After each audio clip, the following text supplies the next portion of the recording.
Guys, good evening. Update lang tayo guys.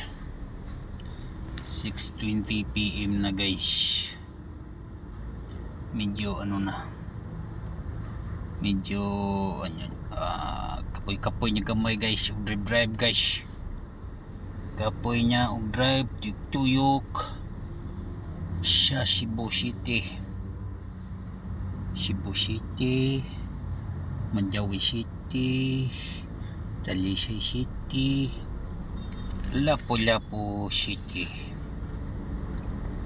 So yun lang update guys sa taxi driver Lolo Shanyo Vlog. So yun lang muna guys. Bye bye and God bless us all.